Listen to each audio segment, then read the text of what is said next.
കുംഭമേള മോശമാണെന്ന് ഞാൻ എവിടെയും പറഞ്ഞിട്ടില്ല. പറഞ്ഞു കേട്ടത്ര മഹാസംഭവമായി അതിനെ എനിക്ക് തോന്നിയിട്ടില്ല എന്നാണ് ഞാൻ പറഞ്ഞത്. അതിനർത്ഥം കുംഭമേള മോശമാണ് എന്നല്ലല്ലോ. ഇനി ചിലർക്ക് അത് അങ്ങനെ തോന്നുകയാണെങ്കിൽ അത് അവരുടെ കാഴ്ചപ്പാടിന്റെ മാത്രം പ്രശ്നമാണ്. ഞാൻ പങ്കുവച്ച ഈ ചിത്രങ്ങളുടെ അടിക്കുറിപ്പുകളാണ് നിരീക്ഷകന്റെ ഒരു പ്രശ്നം. ഞാനെടുത്ത ചിത്രങ്ങൾക്ക്, അവയിലെ വിഷയങ്ങൾക്ക് അതിനർഹിക്കുന്ന ബഹുമാനത്തോടുകൂടിയുള്ള ക്യാപ്ഷനുകൾ ഇട്ടിട്ടാണ് ഞാൻ സോഷ്യൽ മീഡിയയിൽ പോസ്റ്റ് ചെയ്തിരിക്കുന്നത്. അത് മറ്റുള്ളവരുടെ വിശ്വാസത്തെ മാനിക്കണമെന്ന എന്റെ ബോധ്യത്തിന്റെ പുറത്താണ്. വേണമെങ്കിൽ വിശ്വാസികൾക്ക് അവിടെ കുളിക്കാമെന്ന് ഞാൻ പറഞ്ഞതായാണ് നിരീക്ഷകൻ ഈ വീഡിയോയിൽ പറയുന്നത്. കുളിക്കുകയോ കുളിക്കാതിരിക്കുകയോ ചെയ്യുന്നത് അദ്ദേഹത്തിന്റെ താല്പര്യമാണ്. അങ്ങനെ ഓരോ സ്ഥലത്ത് പോകുന്ന ആൾക്കൂട്ടത്തിനും ഒരു പർപ്പസ് ഉണ്ട് എന്നുള്ളത് മനസ്സിലാക്കുക. ആൾക്കൂട്ടമാണ്, അതിനൊരു പർപ്പസ് ഉണ്ട് എന്ന് ഇദ്ദേഹം പറയുമ്പോഴും സന്യാസിമാരും നാഗസാധുക്കളും വിശ്വാസികളും അവരെ കൂടാതെ ഇവിടെ ഉപജീവന മാർഗം കണ്ടെത്താൻ എത്തിയവരും അടങ്ങുമെന്ന ഞാൻ പറഞ്ഞ പ്രധാന ഭാഗങ്ങൾ മറച്ചുവെക്കുന്നത് എന്തിനാണ് എന്ന് എനിക്ക് മനസ്സിലാവുന്നില്ല. ഒന്ന്, ഒരു ഭാഗത്ത് ഈ പറയുന്ന അഖാഡകളും അവിടുത്തെ സന്യാസിമാരും നാഗസന്യാസിമാരും അതിന്റെ ആൾക്കാരും, മറ്റൊരു ഭാഗത്ത് ഇവിടെ കുളിക്കാൻ വന്ന ജനങ്ങൾ, അവരുടെ ജീവിതം, അവര് നിൽക്കുന്ന രീതി. ഈ വെള്ളത്തിൽ കുളിച്ചാൽ ചൊറി വരുമെന്ന് ഞാൻ പറഞ്ഞതാണ് അടുത്ത വിഷയം. കുംഭമേളയിലെ ആരോഗ്യ വിഭാഗത്തിന്റെ നോഡൽ ഓഫീസറായ ഡോക്ടർ രാകേഷ് ശർമ്മയെ ഉദ്ധരിച്ച് ഫെബ്രുവരി 20, 2025 ഹിന്ദുസ്ഥാൻ ടൈംസിൽ വന്ന വാർത്ത നമുക്കൊന്ന് വായിക്കാം. Nearly 1/5 of the total cases treated in all 23 hospital of Mahakumbh Mela Nagar since the beginning of the Mela were of upper respiratory tract infections, followed by 10 to 15% cases of skin infections. ഈ വെള്ളത്തിൽ കുളിക്കാൻ ഞാൻ ആഗ്രഹിച്ചിരുന്നില്ല എന്നാണ് ഞാൻ പറഞ്ഞത്. അല്ലാതെ അവിടെ വരുന്ന ഒരു വിശ്വാസിയോടും അവിടെ കുളിക്കണ്ട എന്നോ കുടിക്കണ്ട എന്നോ ഞാൻ പറഞ്ഞിട്ടില്ല.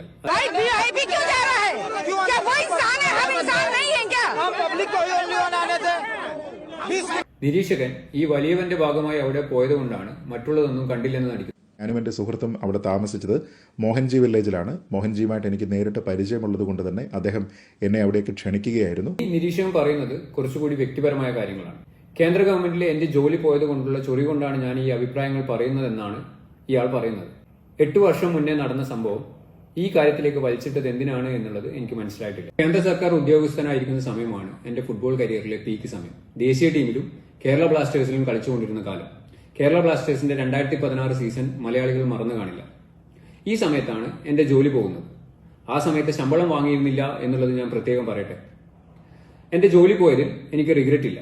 കാരണം ഫുട്ബോൾ ആയിരുന്നു എന്റെ പ്രയോറിറ്റി. അന്നത്തെ കായിക മന്ത്രിയായിരുന്ന ശ്രീ വിജയ് ഗോയലിന്റെ പ്രസ്താവന നമുക്കൊന്ന് നോക്കാം. SFI എന്ന വിദ്യാർത്ഥി സംഘടനയുടെ ബാനറിൽ ജനറൽ ക്യാപ്റ്റനായി മത്സരിച്ച് കഴിഞ്ഞ് കുറച്ചു കാലത്തിന് ശേഷമാണ് സ്പോർട്സ് കോട്ടയിൽ എനിക്ക് ഈ ജോലി ലഭിക്കുന്നത്.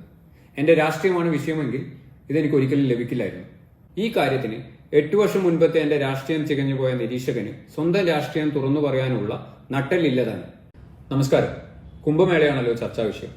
കുംഭമേളയിൽ പങ്കെടുത്ത് തിരിച്ചെത്തി മാതൃഭൂമിയുടെ ഫെസ്റ്റിവലിൽ ഞാൻ പറഞ്ഞ എന്റെ അഭിപ്രായത്തെ ചുറ്റിപ്പറ്റി സാമൂഹ്യ മാധ്യമത്തിലൂടെ ചില തൽപരകക്ഷികൾ നടത്തിയ അഭിപ്രായ പ്രകടനങ്ങളും അതിന്റെ ചൂടുപിടിച്ച് ഒരു ചാനലിൽ വന്ന ചർച്ചയും കണ്ടതിന്റെ അടിസ്ഥാനത്തിൽ ചില കാര്യങ്ങളിൽ വ്യക്തത വരുത്തണം എന്ന് തോന്നിയതുകൊണ്ടാണ് ഈ വീഡിയോ ചെയ്യുന്നത്. സത്യത്തിൽ ഈ നിരീക്ഷകരുടെ പ്രശ്നം എന്താണെന്ന് എനിക്ക് മനസ്സിലായിട്ടില്ല. കുംഭമേളയിൽ വെച്ച് ഞാൻ പകർത്തിയ ചിത്രങ്ങൾ നല്ല അടിക്കുറിപ്പോടെ എന്റെ സോഷ്യൽ മീഡിയയിൽ പങ്കുവച്ചതാണോ? അതുമല്ലെങ്കിൽ വിശ്വാസികൾ കുളിക്കുന്ന ഗംഗയിലെ ജലം മലിനമാണെന്ന് പറഞ്ഞതാണോ? അതുമല്ലെങ്കിൽ എന്റെ രാഷ്ട്രീയ നിലപാടുകളാണോ? കുംഭമേളയിലേക്കുള്ള യാത്ര തന്നെ അത് അനുഭവിച്ചറിയാനാണ്. അതിൽ നല്ലതും മോശവും ഉണ്ടാകാമെന്ന ബോധ്യം എനിക്കുണ്ട്. അവിടെ കണ്ട എല്ലാ കാര്യങ്ങളും പറയണമെങ്കിൽ ആ ചർച്ചയിലെ സമയം പോരാതെ വരും. അതുകൊണ്ട് തന്നെ എന്റെ കാഴ്ചപ്പാടുകളിൽ പ്രസക്തമെന്ന് തോന്നിയ ചില കാര്യങ്ങൾ മാത്രമാണ് ഞാൻ അന്ന് അവിടെ പറഞ്ഞത്. കുംഭമേളയുടെ രാഷ്ട്രീയമോ അതിന്റെ കുറവുകളോ കാണിക്കലല്ല എന്റെ ലക്ഷ്യം. അത് നിങ്ങൾക്ക് എന്റെ ഫീഡുകളിൽ കാണാനും സാധിക്കില്ല. കുംഭമേള മോശമാണെന്ന് ഞാൻ എവിടെയും പറഞ്ഞിട്ടില്ല. പറഞ്ഞു കേട്ടത്ര മഹാസംഭവമായി അതിനെ എനിക്ക് തോന്നിയിട്ടില്ല എന്നാണ് ഞാൻ പറഞ്ഞത്. അതിനർത്ഥം കുംഭമേള മോശമാണ് എന്നല്ലല്ലോ. ഇനി ചിലർക്ക് അത് അങ്ങനെ തോന്നുകയാണെങ്കിൽ അത് അവരുടെ കാഴ്ചപ്പാടിന്റെ മാത്രം പ്രശ്നമാണ്. ഞാൻ പങ്കുവച്ച ഈ ചിത്രങ്ങളുടെ അടിക്കുറിപ്പുകളാണ് നിരീക്ഷകന്റെ ഒരു പ്രശ്നം. ഞാനെടുത്ത ചിത്രങ്ങൾക്ക്, അവയിലെ വിഷയങ്ങൾക്ക് അതിനർഹിക്കുന്ന ബഹുമാനത്തോടുകൂടിയുള്ള ക്യാപ്ഷനുകൾ ഇട്ടിട്ടാണ് ഞാൻ സോഷ്യൽ മീഡിയയിൽ പോസ്റ്റ് ചെയ്തിരിക്കുന്നത്. അത് മറ്റുള്ളവരുടെ വിശ്വാസത്തെ മാനിക്കണമെന്ന എന്റെ ബോധ്യത്തിന്റെ പുറത്താണ്. വേണമെങ്കിൽ വിശ്വാസികൾക്ക് അവിടെ കുളിക്കാമെന്ന് ഞാൻ പറഞ്ഞതായാണ് നിരീക്ഷകൻ ഈ വീഡിയോയിൽ പറയുന്നത്. കുളിക്കുകയോ കുളിക്കാതിരിക്കുകയോ ചെയ്യുന്നത് അദ്ദേഹത്തിന്റെ താല്പര്യമാണ്. അത് അദ്ദേഹത്തിന്റെ വ്യക്തിപരമായിട്ടുള്ള കാഴ്ചപ്പാട് എന്നതിനപ്പുറത്തേക്ക് മറ്റ് ഏതെങ്കിലും രീതിയിലുള്ള മറുപടി അർഹിക്കുന്ന പ്രസ്താവനയല്ല. പക്ഷേ ഇതിൽ വലിയൊരു തമാശയുണ്ട്. വേണമെങ്കിൽ വിശ്വാസമുള്ള ആൾക്കാർക്ക് കുംഭമേളയിൽ പങ്കെടുത്ത് അമൃത സ്നാനം ഒക്കെ ചെയ്യാം എന്ന് അദ്ദേഹം പറയുന്നുണ്ട്. ഇനി ഞാൻ പറഞ്ഞത് എന്താണെന്ന് കേൾക്കാം. ബിലീവർ, നിങ്ങൾ വിശ്വസിക്കുന്ന ഒരാളാണെങ്കിൽ ചിലപ്പോൾ നിങ്ങൾക്ക് അവിടെ ചെയ്യാൻ എന്തെങ്കിലും ഉണ്ടാവും. അതായത് ഈ പറയുന്ന അമൃതസ്നാൻ ഗംഗയിൽ അമൃതുണ്ടാവുന്നു, നിങ്ങൾക്ക് കുളിക്കുന്നു എന്ന് പറയുന്ന ഒരു കാര്യം നിങ്ങൾക്ക് ചെയ്യാനുണ്ടാവും. വിശ്വാസികൾക്ക് അവിടെ കുളിക്കാനുമുണ്ടെന്നല്ലേ ഞാൻ പറഞ്ഞത്? അതിലെന്താണ് തെറ്റ്? ഞാൻ പറയാത്ത കാര്യങ്ങൾ വ്യാജമായി കൂട്ടിച്ചേർത്ത് മറ്റുള്ളവർക്ക് മുന്നിൽ എന്തിനാണ് സ്വയം അപഹാസ്യനാവുന്നത്? മേളനഗരിയിൽ വലിയൊരു ആൾക്കൂട്ടത്തെയാണ് ഞാൻ കണ്ടതെന്ന അഭിപ്രായത്തിന് ആൾക്കൂട്ടത്തിന് മാത്രമാണോ ഞാൻ കണ്ടതെന്നൊരു മറുചോദ്യം നിരീക്ഷകൻ ചോദിക്കുന്നുണ്ട്. ഞാൻ അവിടെ ഇതൊന്നും കണ്ടില്ല, ഞാൻ ആൾക്കൂട്ടമാണ് കണ്ടതെന്ന് അദ്ദേഹം പറയുന്നു. അദ്ദേഹം അങ്ങനെയാണോ? ആൾക്കൂട്ടമാണോ അദ്ദേഹം കണ്ടത്?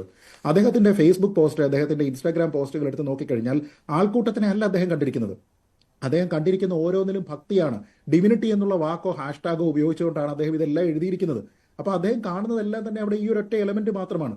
എന്നിട്ട് വന്നിട്ട് അദ്ദേഹം പറയുന്നത് എന്താണ്? ഞാൻ അവിടെ വേറൊന്നും കണ്ടില്ല, ഞാൻ അവിടെ കണ്ടത് ആൾക്കൂട്ടം മാത്രമാണ്. അപ്പോൾ ആൾക്കൂട്ടം ഒരു ഭാഗത്തൊരു കാര്യത്തിന് വേണ്ടി വരുന്ന സമയത്താണ് അതൊരു പർപ്പസായി മാറുന്നത്. അതല്ലാതെ ഇപ്പോൾ സമരത്തിന് പോയി കഴിഞ്ഞാലും ആൾക്കൂട്ടമാണ്, പക്ഷെ അവർക്കൊരു പർപ്പസ് ഉണ്ടാവും. അങ്ങനെ ഓരോ സമയത്തും ഇപ്പോൾ ചന്തയിൽ പോയി കഴിഞ്ഞാലും ഒരു ആൾക്കൂട്ടമാണ്, പക്ഷെ അവർക്കൊരു പർപ്പസ് ഉണ്ട്. അങ്ങനെ ഓരോ സ്ഥലത്ത് പോകുന്ന ആൾക്കൂട്ടത്തിന് ഒരു പർപ്പസ് ഉണ്ട് എന്നുള്ളത് മനസ്സിലാക്കുക.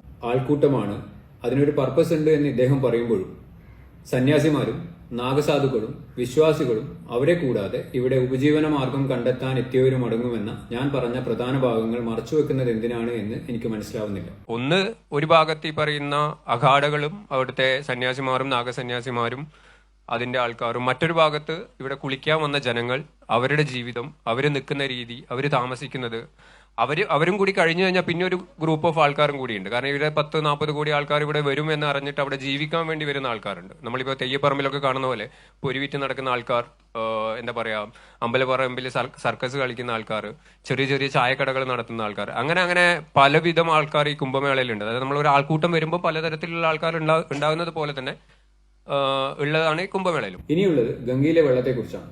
എന്റെ വാക്കുകൾ നിങ്ങൾ മുഖവിലേക്ക് എടുക്കണ്ട. ഹൈന്ദവ പാരമ്പര്യത്തിൽ ഉന്നതമായ സ്ഥാനം കൈയാളുന്ന ശ്രീ ശങ്കരാചാര്യർ പറഞ്ഞത് നമുക്കൊന്ന് കേൾക്കാം. अब बात यह है कि एनजीटी नाम की एक संस्था है, उसने कहा है कि गंगा का पानी इस समय आचमन लायक भी नहीं। अच्छा। और ये भी कह दिया है, आदेश कर दिया है कि गंगा के किनारे प्रयाग में और काशी में बोर्ड लगा करके ये लिखा जाए कि आचमन योग्य जल नहीं है। तो अब समझ लो कि क्या हाल है। इसी में 40 करोड़ लोगों को स्नान कराने के लिए सरकार तैयारी कर रही है। गंगा की धारा को सही नहीं कर रही है। गंगा के किनारे 40 करोड़ लोगों को बुला करके उस पानी में नहलाने की और उस पानी को पिलाने की तैयारी की जा रही है, जिसको एनजीटी नाम की संस्था कह रही है कि आचमन योग्य नहीं है। और अब ये पानी नहाने क्या, हाथ धोने के लायक भी नहीं है।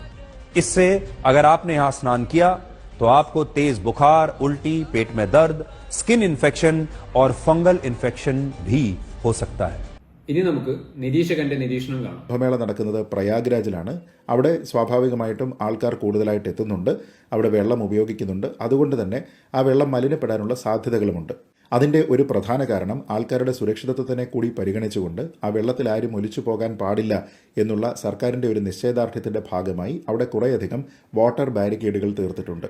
ആ വാട്ടർ ബാരിക്കേഡുകൾ ക്രോസ് ചെയ്യാനായിട്ട് നമുക്ക് അനുവാദമില്ല. അതുകൊണ്ട് തന്നെ അതിനുള്ളിൽ ലഭ്യമായിരിക്കുന്ന വെള്ളത്തിൽ മാത്രമേ ആൾക്കാർക്ക് സ്നാനം ചെയ്യാനായിട്ട് സാധിക്കുകയുള്ളൂ. അപ്പോൾ അതുകൊണ്ട് തന്നെ വളരെ സ്റ്റാഗ്നൻ്റ് ആകാൻ സാധ്യതയുള്ള വെള്ളം അവിടെയുണ്ട്. പിന്നെ പുഷ്പങ്ങൾ, വസ്ത്രങ്ങൾ തുടങ്ങിയ കുറേ കാര്യങ്ങൾ അവിടെ ആൾക്കാർ ഉപേക്ഷിക്കുന്നുണ്ട്, അല്ലെങ്കിൽ പൂജയുടെ ആരാധനയുടെയൊക്കെ ഭാഗമായിട്ട് അവിടെ നിമജ്ജനം ചെയ്യുന്നുമുണ്ട്. അതുകൊണ്ട് തന്നെ ഈ ബാരിക്കേഡിനുള്ളിലുള്ള വെള്ളത്തിന് മറ്റ് പ്രദേശങ്ങളിലുള്ള ഗംഗയുടേത് പോലെയുള്ള ഫ്രീ ഫ്ലോ ഇല്ല എന്നുള്ളതൊരു വസ്തുതയാണ്. ഞാൻ പറഞ്ഞതിന്റെ മറ്റൊരു തരത്തിലുള്ള ആവർത്തനമല്ലേ ഇത്? അദ്ദേഹം പറഞ്ഞത് ശരിയും ഞാൻ പറഞ്ഞത് വാസ്തവവിരുദ്ധവുമാണെന്ന് വരുത്തി തീർക്കുന്നത് എന്തിനാണ്? ഇനി ജനങ്ങളുടെ സുരക്ഷയ്ക്കായി വാട്ടർ ബാരിക്കേഡുകൾ കൊണ്ട് തടഞ്ഞ ഘാട്ടുകളുടെ വെള്ളത്തിന്റെ ചില വീഡിയോകൾ നമുക്ക് കാണാം. ഈ വെള്ളത്തിൽ കുളിച്ചാൽ ചൊറി വരുമെന്ന് ഞാൻ പറഞ്ഞതാണ് അടുത്ത വിഷയം.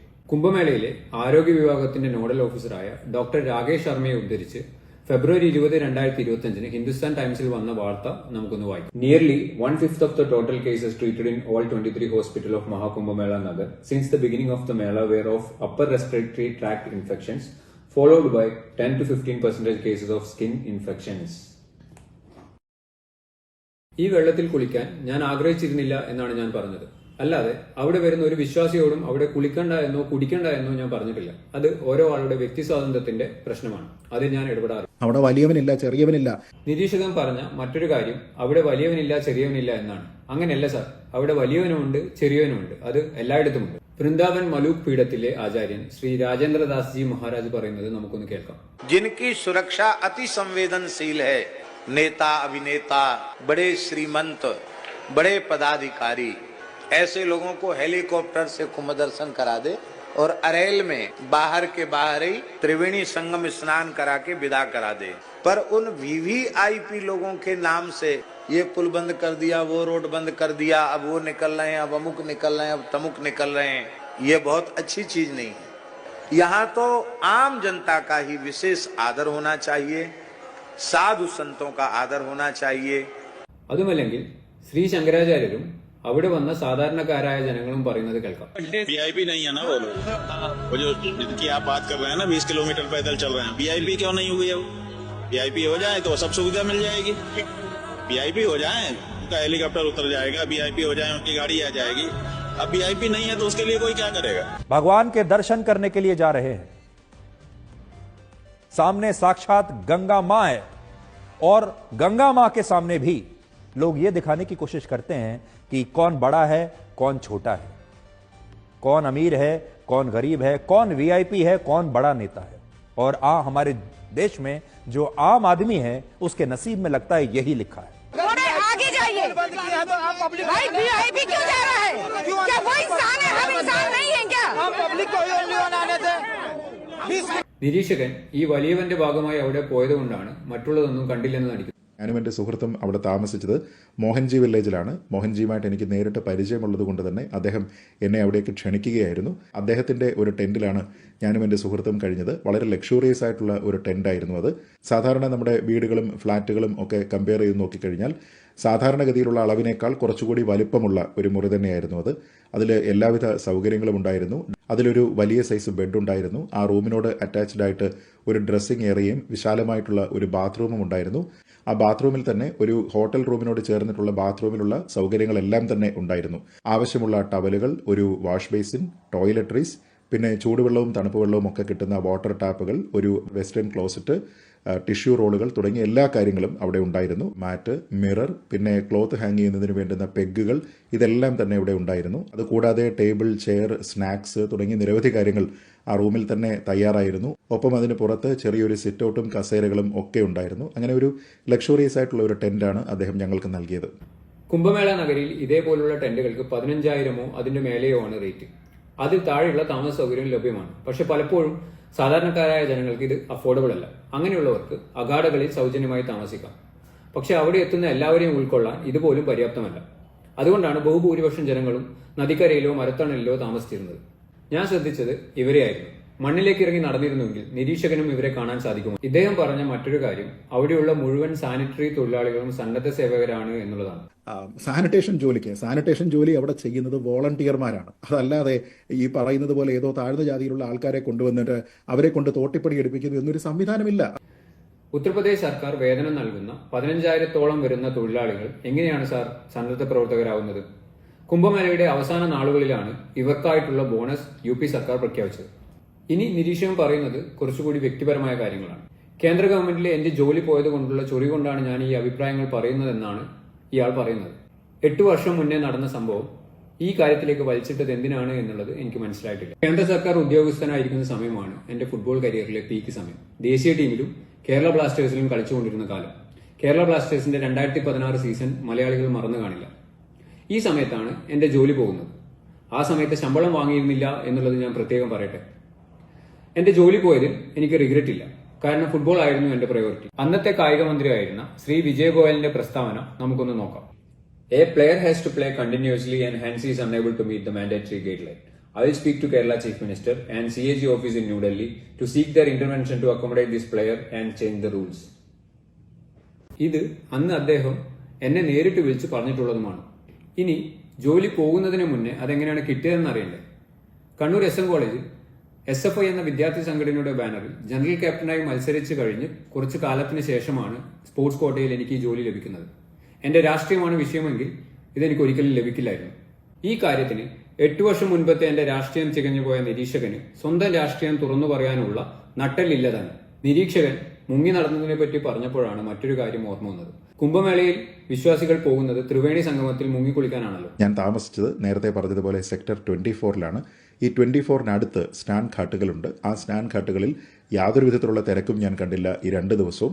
അവിടെ സാധാരണ നമ്മുടെ നാട്ടിലുള്ള ഒരു കടവിൽ കുളിക്കാനായിട്ട് പോകുന്ന സമയത്ത് എത്ര ആൾക്കാരുണ്ടാകുമോ അതിന് പറ്റുന്ന രീതിയിലത്തേക്കുള്ള ആൾക്കാർ മാത്രമാണ് അവിടെ. കുംഭമേളയിൽ 25ഓളം സെക്ടറുകളുണ്ട്. നിരീക്ഷകൻ പറയുന്ന സെക്ടർ 24 എവിടെയെന്ന് നമുക്ക് നോക്കാം. This sector along with sectors 23 and 25 encompasses the stretch along the Yamuna river's banks in the Arail region. Google map ചിലപ്പോൾ ചതിക്കാറുണ്ട്.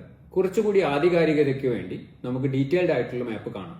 महाकुंभ नगर, इसे 90 डिग्री घुमाने पर समझना आसान होगा. यह है कुंभ नगर का क्षेत्र जो गंगा और यमुना के कछार में मौजूद है. मोटे मोटे तौर पर इसमें 5 इलाके हैं: तेलियरगंज, झूसी, संगम क्षेत्र, परेड ग्राउंड और अरैल. तेलियरगंज वाले इलाके में कुल 5 सेक्टर है, 10 से लेकर 6 तक. झूसी इलाके में 11 से लेकर 22 सेक्टर तक मौजूद है. सेक्टर 5 भी इसी हिस्से में आता है. सेक्टर 4 और 3 है संगम क्षेत्र में. परेड ग्राउंड में है सेक्टर 1 और 2. यमुना नदी के उस पार नैनी के अरेल इलाके में 3 सेक्टर है, 23, 24 और 25. പല കോടി മനുഷ്യരെത്തുന്ന കുംഭമേള നഗരിയിൽ എല്ലാവരും കുളിക്കാൻ ആഗ്രഹിക്കുന്ന ത്രിവേണി സംഗമത്തിലെ തിരക്ക് കുറയ്ക്കാനായി ഗവൺമെന്റ് നദിക്കരയിൽ പല ഘാട്ടുകൾ നിർമ്മിച്ചിട്ടുണ്ട്. അതിലെവിടെയെങ്കിലും കുളിക്കുന്നതോ ത്രിവേണി സംഗമത്തിൽ കുളിക്കുന്നതോ ഓരോ ആളുകളുടെ ഇഷ്ടം. ഹോട്ടലാണെന്ന് കരുതി ബാർബർ ഷോപ്പിൽ കയറുന്നതൊക്കെ ഓരോ ആളുടെ വ്യക്തിപരമായ ഇഷ്ടങ്ങളാണ്. എനിക്കതിൽ പ്രത്യേകിച്ച് പറയാനൊന്നുമില്ല.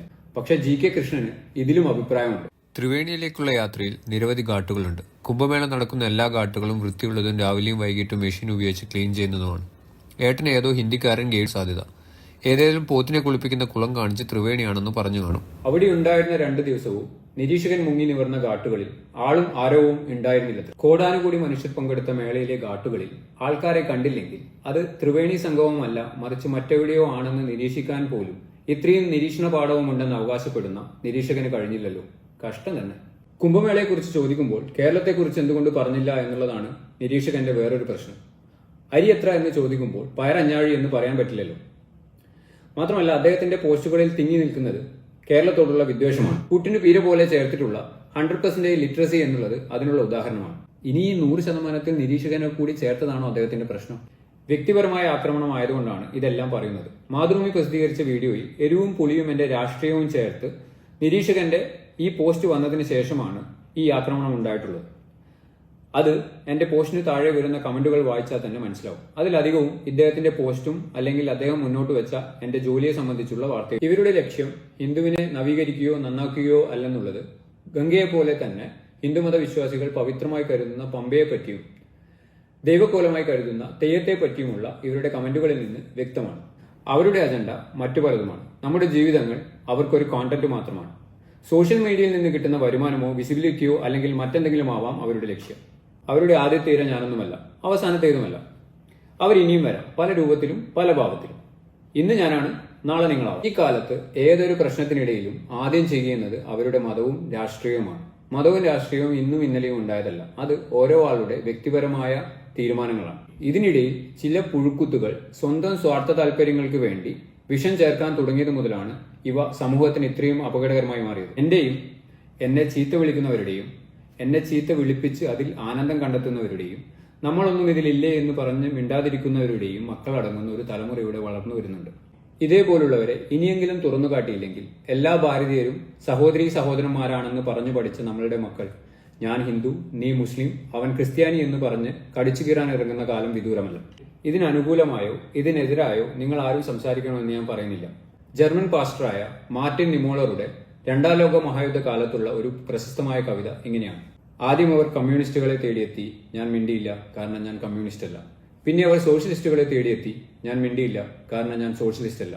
പിന്നെ അവർ ട്രേഡ് യൂണിയൻകാരെ തേടിയെത്തി, ഞാൻ മിണ്ടിയില്ല, കാരണം ഞാൻ ട്രേഡ് യൂണിയൻകാരനല്ല.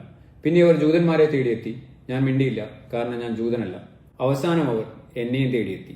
അപ്പോഴവിടെ എനിക്ക് വേണ്ടി സംസാരിക്കാൻ ആരും അവശേഷിച്ചിരുന്നില്ല.